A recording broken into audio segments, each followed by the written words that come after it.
Bueno, y después de haber tenido un par de episodios entre medias para todos aquellos precisamente que han estado siguiendo todo el caso de Saskia, de Mario Sáenz y demás, que hemos estado haciendo estos días, aún así hemos tenido un par de episodios que os he metido en medio seguramente para tranquilizar y para cambiar un poquito de aires, pero volvemos a retomar el tema de Saskia, porque bueno, lo dicho, Saskia siguió haciendo entrevistas con el tema de Mario Sáenz, y lo que nos interesa no es lo que en este caso hacen otras personas, sino que lo que precisamente hace ella. Y ella, además del vídeo donde salió a vender aquellas notas o pruebas que, bueno, que decían que prueban que es inocente a pesar de que no lo fue y a pesar de que era condenado, pues lo dicho.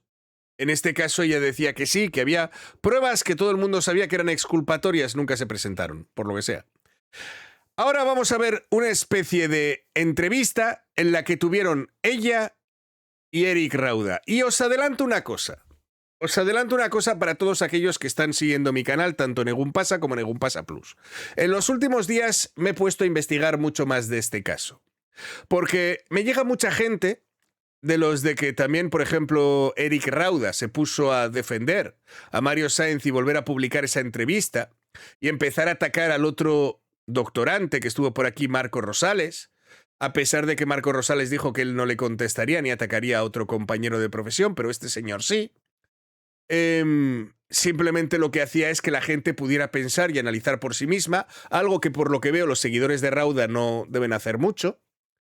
Y en este caso también es cierto que han venido pues desmintiendo todo lo que ellos creen que puede desmentir, como decir, no puedes hablar si no has visto la carpeta.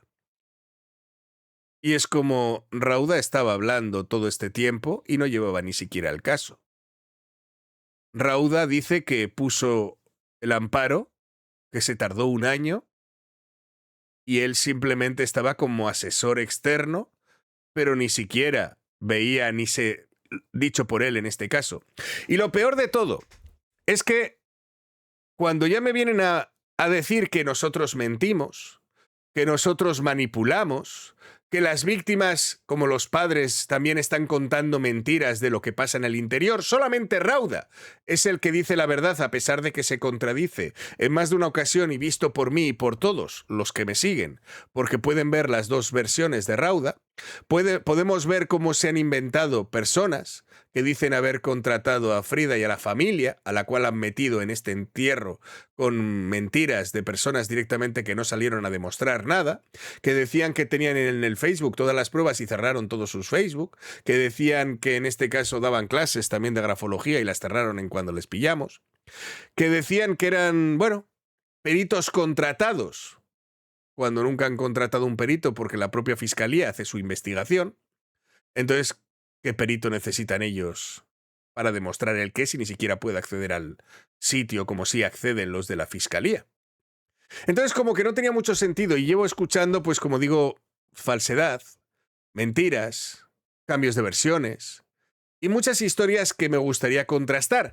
Por tanto, estoy intentando recopilar todo esto para hacer un vídeo, si todo va bien y lo consigo hacer, ya de una vez, que llevo mucho tiempo sin hacerlos, pero donde me voy a centrar en un punto muy importante, y os lo adelanto aquí también para todos aquellos que me siguen o les interese este tema. Me voy a centrar en un punto muy importante, ya que a mí no me quieres escuchar, ya que no quieres escuchar a las otras partes. Gran parte del vídeo lo que voy a recoger son sus propias palabras. Las de Saskia, las de Rauda, las de Mario, las de los, bueno, los que son precisamente los que los defienden. Y vosotros vais a escuchar sus versiones. Porque llevo recopilando una cantidad de inconsistencias que es para flipar. Porque vosotros decís que son los que dicen la verdad. Los que salen a los medios con una verdad y por eso son inocentes. Es curioso que tanto haya cambiado. Y que las cosas que decían ayer no sean las que se dicen hoy. Me está costando porque me faltan los últimos vídeos, que son los que Mario Sáenz tenía con Mafian, que es los que borró, pero bueno, si al final tengo que prescindir de ellos, pues prescindiré porque los borró Mafian. Había personas que podían tener algunos recopilados y estaba esperando si me los pueden mandar, pero, pues lo dicho. En este caso, si no, pues continuaré con lo que tengo porque tengo bastante. Entonces, para todos aquellos que quieran escuchar tanto a Rauda y a Saskia y a todos los demás, pues vamos a escuchar todas las versiones que han dado de los mismos hechos, porque ahora sé de dónde sale lo de 2 personas o más en un preservativo, dónde salen lo de un cubrecolchón, dónde sale lo del folleto de publicidad, dónde sale todas estas cosas que han ido diciendo precisamente ellos. Y como el ADN estaba sobre un cubrecolchón, el ADN estaba sobre preservativos, el ADN estaba por diferentes cuestiones. Y todo esto lo vamos a ver para que veáis la verdad. La verdad dicha por ellos, que es a la única persona que creéis. Pues seguiremos con ello. Mientras tanto, yo sigo reaccionando a lo que decía Saskia para que seguir aprendiendo lo que es esta señora y lo que hacía precisamente con todo esto. Así que vamos a ello y vamos a escuchar en el minuto 1:55 que Rauda abre calificando la inocencia del cliente como evidente, dice. Y el caso de Mario es muy particular, demasiado particular. No me había tocado a mí ver un caso donde la defensa tuviera tan clara la posición, donde estuviera tan claro, tan evidente la inocencia de esta persona y que hubiera tal indiferencia de las autoridades judiciales. La forma en cómo lo juzgaron, la forma en cómo lo sentenciaron, para mí es un acto, pues, que puedo decírtelo con toda certeza, es un acto criminal. ¿Cuáles son esos momentos? ¿Sabéis por qué Saskia se empezó a meter en este caso? Esto lo he descubierto hoy, investigando también sobre el tema. Podría guardármelo para el vídeo, pero si queréis os lo digo. ¿Sabéis cómo Saskia hizo esa entrevista, aquella que dejó guardada durante un año, a pesar de que la grabó incluso antes de penitencia? ¿Y sabéis por qué decidió ir a grabar a Mario Sáenz? Incluso antes de tener un canal en el que iba a entrevistar a presos. Por petición de la propia madre de Mario Sáenz. Es decir, la madre de Mario Sáenz se puso en contacto con Saskia para pedirle ayuda. Igual que se puso en contacto con Eric Rauda para pedirle ayuda.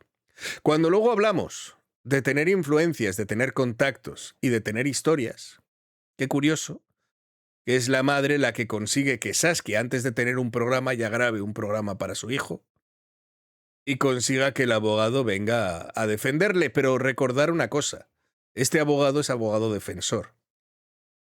Lo que está diciendo aquí es mediante defensa. No vais a escuchar, o no deberíais nunca escuchar a un abogado defensor diciendo que su cliente es culpable. Por tanto, que diga que simplemente cogió el caso porque es inocente es lo que tiene que decir un abogado defensor, ¿verdad? ¿Qué haría si no? Platicando con Mario, lo que más me impactó es si hay un condón con semen en el hotel donde encuentran a Victoria y cuando le hacen a Mario la prueba no concuerda, ¿cierto? En el lugar donde fue el homicidio se encontraron tres rasgos sanguíneos de 3 masculinos. Okay. No solo fue uno, fueron 3 masculinos los que estuvieron en esa habitación. Hay saliva en una botella, Okay. que fue una de las muestras. Que no es de Mario. Y hay 2 muestras de semen, Okay, que corresponden a 2. Ahora hay una saliva en la botella y 2 de semen. Yo escuché 3 de semen también, pero ahora hay saliva en una botella y 2 de semen. Sujetos, hombres diferentes, y esas 3 muestras fueron analizadas y comparadas con el ADN del hijo de Mario, del papá de Mario y del propio Mario. Entonces, no hay correspondencia. Y sí aparece dentro de la resolución, dentro de la sentencia, los jueces sí revisaron y se dieron cuenta que existía esa discrepancia. O sea, Y una vez más, que no haya coincidencia de ADN, lo único que indica es que no se sabe si estuvo ahí, porque con lo que hay no se ha podido corroborar.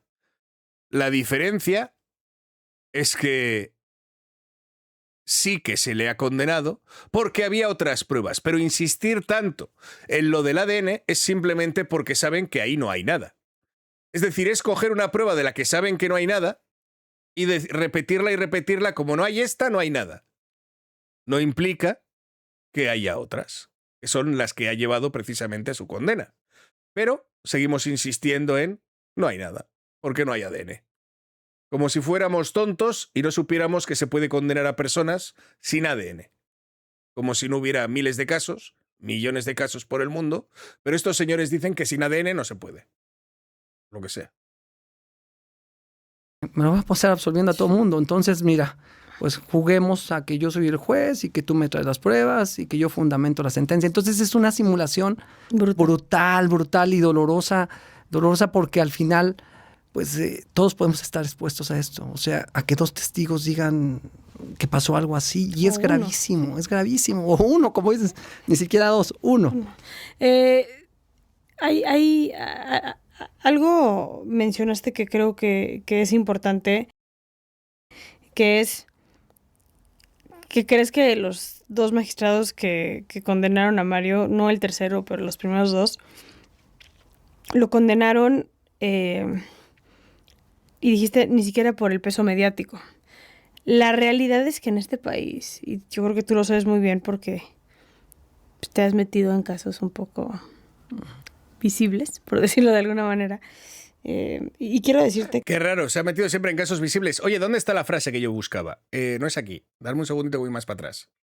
Ahora hablemos de un pueblo, un lugar recóndito. Olvídate, es peor todavía. Por eso se le ha dado tanto peso a los testigos, porque es lo único que realmente tenemos desde ahí está podrido nuestro sistema. No investigamos, agarramos una persona, lo reconoce, si lo reconoce, pues mira, levantamos el cuerpo y hacemos lo que tenga que hacer y se acabó. Y entonces en ese jueguito pues entran también los jueces, dicen, bueno, los jueces, oye, es que me lo vas a pasar absolviendo a todo mundo, entonces mira, pues juguemos a que yo soy el juez y que tú me traes las pruebas y que yo fundamento la sentencia. Entonces es una simulación brutal y dolorosa porque al final, pues todos podemos estar expuestos a esto. O sea, a que dos testigos digan que pasó algo así y es gravísimo. O uno, como dices, ni siquiera dos, uno.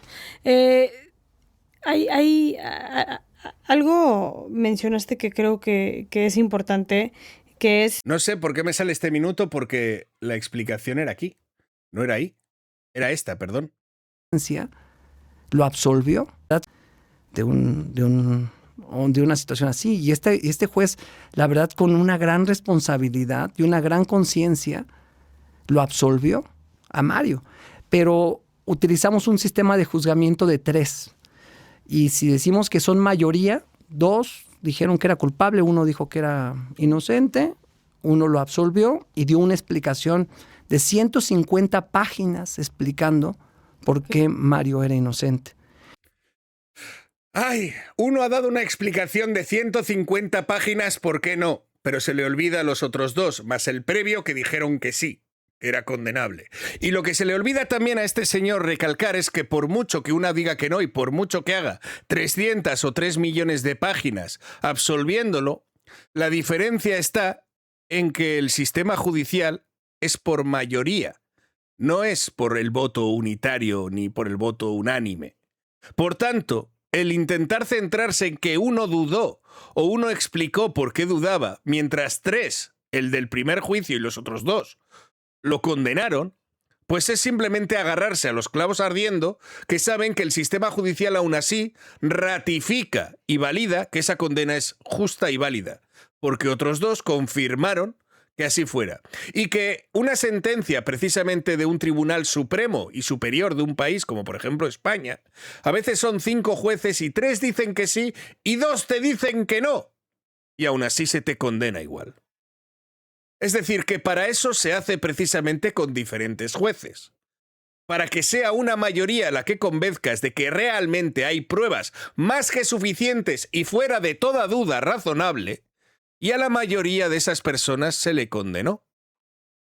O sea, se le correspondió precisamente decir que sí, que no había ningún tipo de lugar a dudas.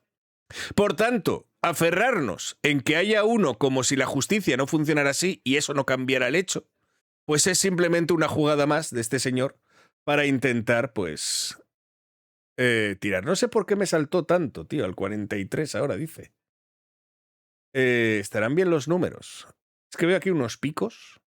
Estoy dudando. Mediático, sigo con mi trabajo bien.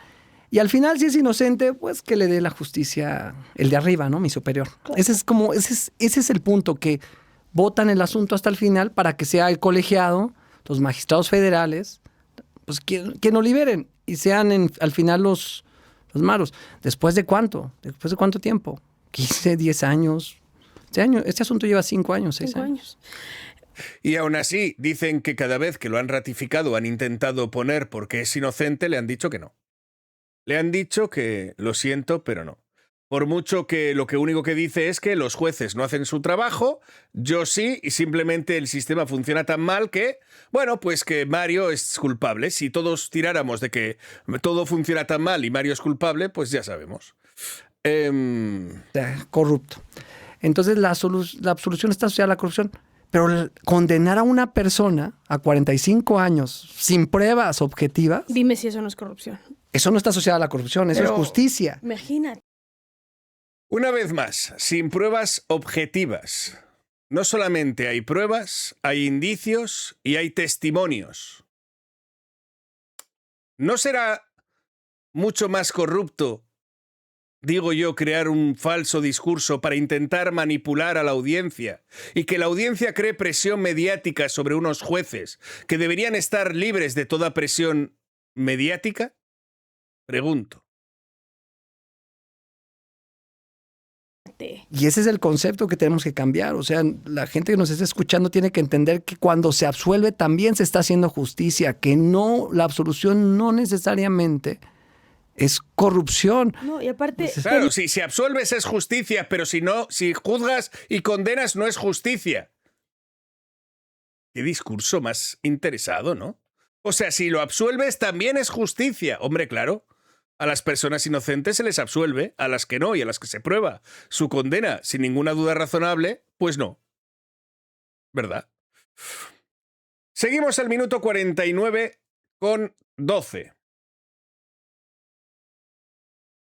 Al debido proceso. Y a la legalidad. Y a la legalidad. No más, no de otra manera. Y yo no es que quiera emitir una postura de inocencia Mario o no inocencia Mario. Con las pruebas creo que es más que evidente. Es evidente. Pero... No quiero una postura de inocencia o no, pero vamos a ir diciendo que estamos encerrando a un inocente sobre una persona que ha sido condenada y ratificada. Vamos a decir precisamente a crear una campaña y demás sobre que esto es una injusticia y que hay corrupción por el hecho de cómo se ha juzgado el caso. Pero déjame decir que lógicamente yo no voy a decir si Mario es inocente o no, a pesar de que es lo que llevan diciendo todo el tiempo. O sea, yo no voy a decir que es inocente, pero básicamente es corrupto si dicen lo contrario. Hay pruebas que lógicamente lo exculpan y que en este caso además demuestran que él no lo hizo. Y sí, en la entrevista dijiste que era un inocente en la cárcel. Se te olvida. Vamos al minuto 57:11. Que tenemos aquí otra cosita, al parecer.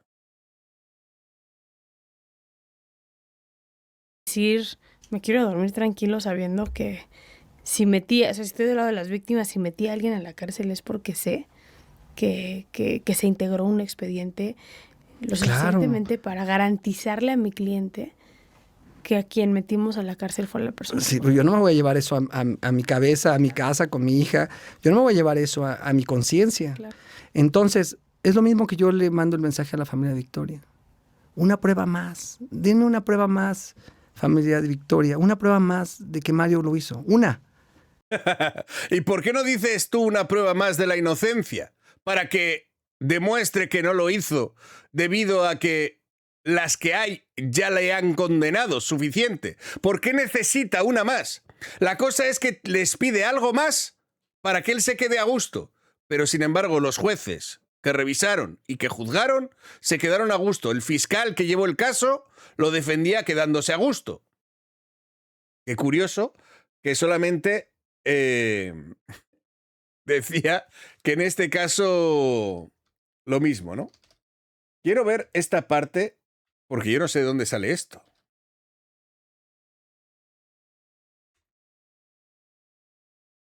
Esto está más atrás también, me ha cogido mal el punto aquí.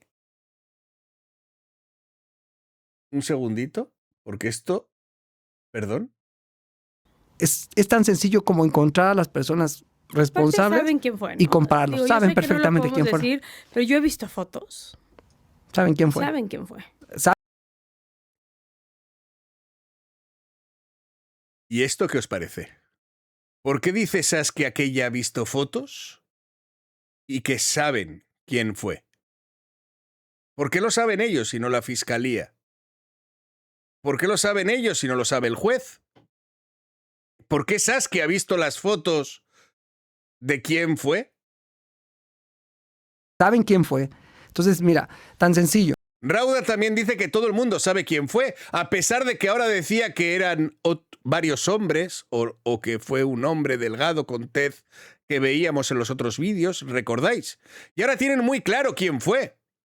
Pero la tienen tomada con Mario, ¿eh? A pesar de que saben perfectamente quién es. O sea, ya no es cuestión de que las pruebas apunten a Mario o que ni siquiera quieran investigar a la otra persona, que saben quién ha sido, pero deciden ir a por Mario. Es que sabemos quién es. He visto hasta fotos, que yo quisiera saber qué fotos y qué había en esas fotos. Pero ¿cómo es que saben quién fue y lo dicen abiertamente? Que ellos saben quién fue, por tanto ellos también lo saben. Y tan simple, le digo al público, es fácil. Vamos a hacerlo, vamos a simplificar el derecho. La persona que fue, hagan la muestra genética, compárenla y verá que esa persona que está enseñando que fue la que cometió ese Pero como asesinato. dices tú, eso implica decir disculpe usted y al parecer Eso no no va. están tan dispuestos a hacerlo. No están tan dispuestos, pero esa es la pelea, Saskia. Esa es la pelea.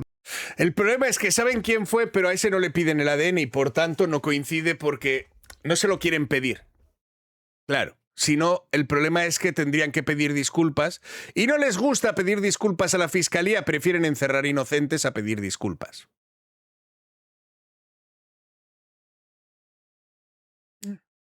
Según ella, es que saben quién fue.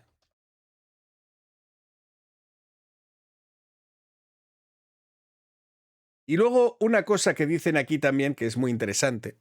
Aquí sí que estaba bien el minuto, es que ya lo estoy buscando por si acaso. Mira lo que dice Rauda.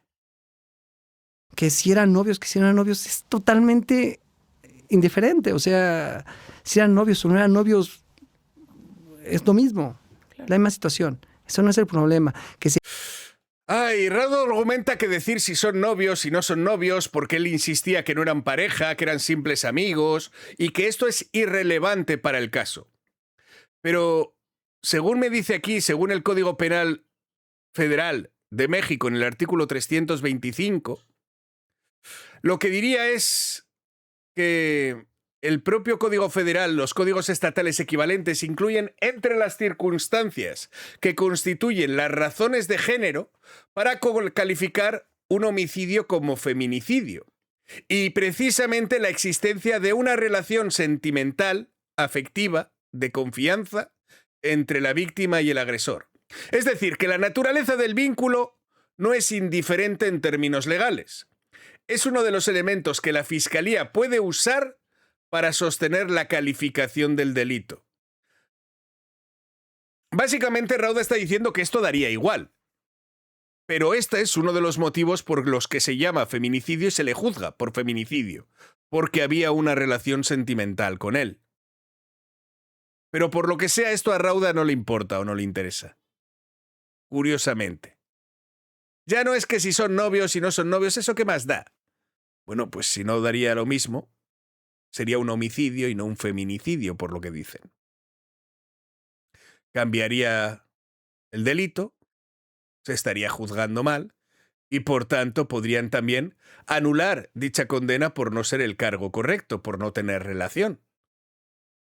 Por tanto, es una prueba más de que el delito está asignado de manera correcta por la relación que tienen. Y el abogado sabe que sí que importa si tienen una relación o no, dentro de la propia legislación y artículo penal de México. Lo dicho, curioso, ¿verdad? Sobre todo, creo que lo más curioso de este vídeo en el que los dos hablan es el dato en el que ambos confirman y dicen que saben quién fue, que han visto fotos y que la gente lo sabe. Incluso la fiscalía lo sabe. Ellos lo saben también. Pero por lo que sea, les cuesta pedir disculpas. Ellos sabían que era un hombre de tez blanca. ¿Te acuerdas que Saskia dijo que era el hijo de un político? Qué curioso que ahora digan que eran varios hombres. Porque sabían quién fue. Sí, ellos lo sabían también. Pero no querían hacerle la prueba de ADN a esa persona. Ahora, claro, son varios. Entonces, ¿lo sabían o era una mentira más? ¿Hacemos todo esto para defender a alguien por conveniencia, por amiguismo con la familia, por petición o por convicción? A Rauda no se lo puedo preguntar porque él dirá lo que sea, es el abogado defensor. Pero Saskia, la que entrevista y da voz a aquellos victimarios y regala premios a aquellos que confiesan que lo volverían a hacer, ¿será por las razones adecuadas? Yo lo dudo. Te leo a ti. A ver qué me dices aquí abajito. Os leo.